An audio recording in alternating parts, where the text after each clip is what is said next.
Hello, and welcome to another mess talk. So, I washed my face, we're gonna do charcoal bubbles again, and we'll get to talking. So, I thought we'd kind of continue our talks that we've had the last couple of weeks on baby making stuff. So, we're in right at the ending of the 2-week wait. I am supposed to test on Tuesday. It is Sunday, so we have 2 days. But we're not feeling very hopeful that anything is actually happening. So I'll show you the progressions in a second, but essentially on like the regular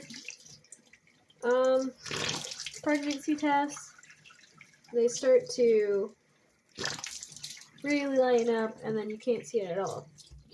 I don't have the early detection ones like taped down yet, but all of those have a faint line on them. So it's kind of hard to say what's going on. I'm pretty sure it's just the trigger. And it's still there, messing with me, even though they say it should take like 14 days at most to get out of your system. And we're on day 17, and it's still there.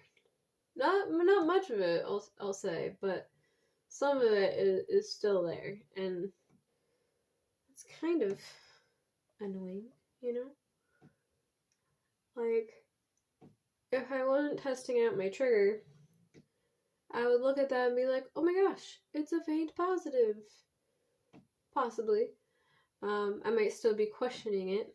Last time when I had my chemical, I had a much stronger line, and it got darker. These aren't getting darker, so I know that it's still the trigger in there, but it's just weird that it's still the trigger. So let's see if I can show you. So these are the regular ones.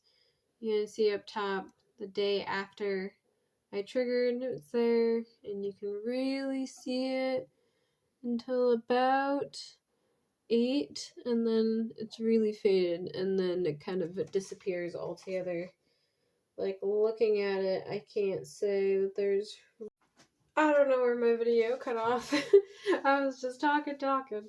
But I don't know if it was in the video or not, but I was showing how all my early detections had faint lines, and they still do, and I don't know if you can see it on camera anyways, but they still have faint lines, and it's kind of like, what's up with that? Is that just the trigger? I mean, because they're super faint, and they're not getting darker so far. So I'm inclined to think that's just the trigger. And then I showed ovulation checks, which are pretty positive. They're like almost, I want to say pretty much identical in line with the other one. And it's like, okay, well, it could be because I have HCG in my system, and that's kind of making them positive because the breakdown of HCG and LH are kind of similar, I guess, from what I read online. And just in case these didn't show from last night and this morning, this was this morning. So actually they got darker. And then I have a whole bunch of tests that I took at night that I don't think really have anything on them. They don't really look like it. Like the ones in the beginning kind of do, but then after that it's like nothing. And like I said, like I was supposed to start my period yesterday, and it has not come. I'm supposed to test on Tuesday, which is 2 days from now.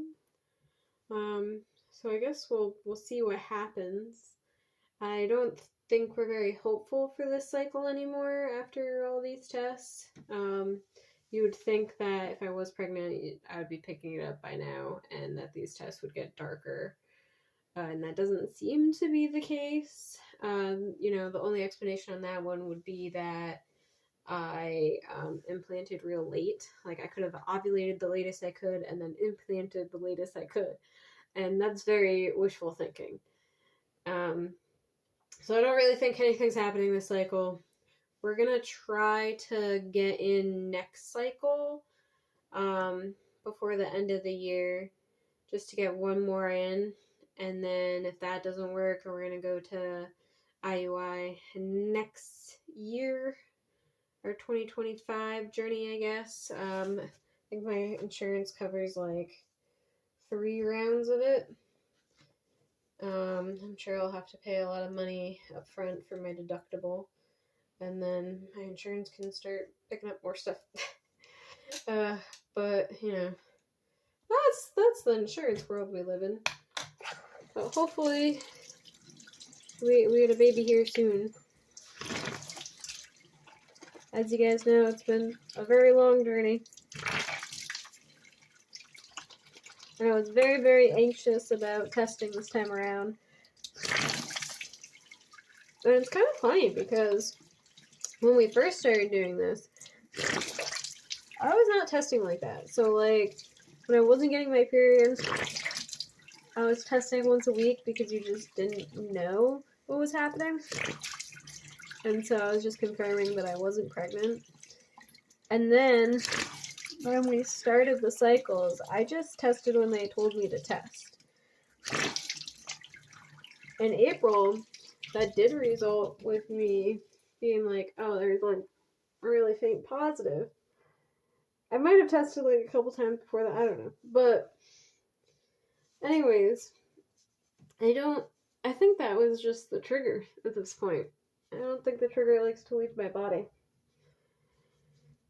That's my conclusion anyways. But yes, we'll see. We'll see how long it takes this to leave my body too, because that's an interesting thing. Everybody online's like, it should be gone by X amount of days. But mine wasn't. I've heard from other people that theirs last a long time too. Which is kind of crazy because you think that if you're getting any sort of positive past 14 days, then, oh, you know, there's a baby. But I don't think it's always the case, because I don't think I'm pregnant right now. But I'm getting positive still. So, yeah. I'll keep you guys updated. And yeah.